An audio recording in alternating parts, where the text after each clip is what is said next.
Salad ഉണ്ടാക്കാൻ പോവുകയാണ്.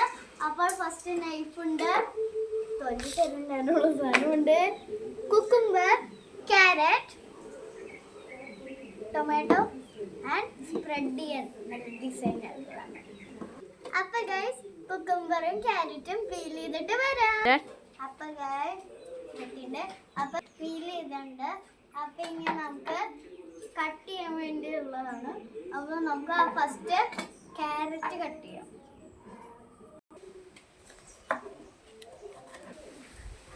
അപ്പൊ ഗൈസ് ഹാഫ് ഉൾഡോർ, അപ്പൊ ഗൈസ് ഇത് ഹാഫ് ഔട്ട്ഡോർ ആണ്.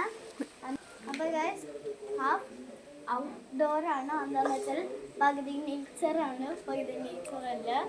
അപ്പോൾ ക്യാരറ്റ് ഏകദേശം കുക്ക് ചെയ്ത് കഴിയാറായി. അപ്പോൾ ക്യാരറ്റ് പകുതി കട്ട് ചെയ്യുക, ഇനി ഒരു കാലും കൂടി കട്ട് ചെയ്യണം എന്നറിയാം. അപ്പോൾ ഗൈസ് കുക്കുംബർ ഇത്രയും കൂടി ഉള്ളൂ. ഈ ഒരു കടി കൊണ്ടിട്ട് അപ്പോൾ ഗൈസ് കുക്കുംബർ അരിഞ്ഞ് ചെയ്യും.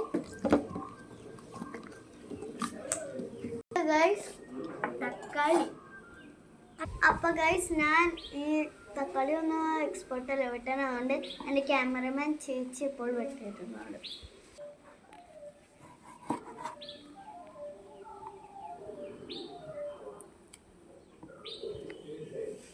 അപ്പോൾ ഗൈസ് തക്കാളികളുള്ളിൽ നല്ല ജ്യൂസ് പിഴിഞ്ഞാൽ വരും.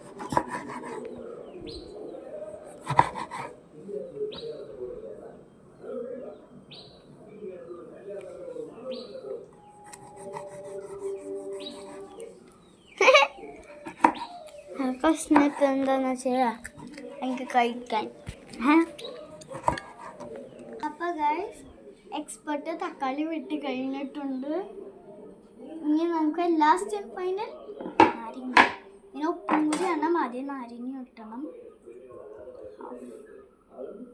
ഹാഫിന് വേണമെന്നില്ല, ഒരു മുക്കാലായാലും കാലായാലും കുഴപ്പമൊന്നുമില്ല. ഫൈനൽ ടച്ച് ആയിട്ടില്ല. ഇനി നമുക്ക് നാരങ്ങ പിഴിയണം. നാരങ്ങ പിഴിയുടെ മുമ്പ് കുറച്ച് നമുക്ക് ഉപ്പിടണം. ഇതിട്ട് പാരൻസിൻ്റെ അടുത്ത് റിയാക്ഷൻ ചോദിക്കും. കഴിച്ച് നമ്മുടെ ഫൈനൽ ടച്ച് നല്ല സ്പ്രിങ്കിൾസിന് വരെ ഇടാൻ.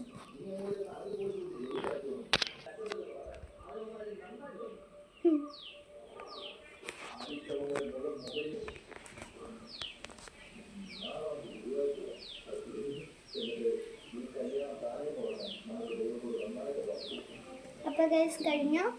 അപ്പോൾ ഇത് നല്ലോണം മിക്സ് ചെയ്യാം. മിക്സ് ചെയ്യും അവിടത്തേക്ക്.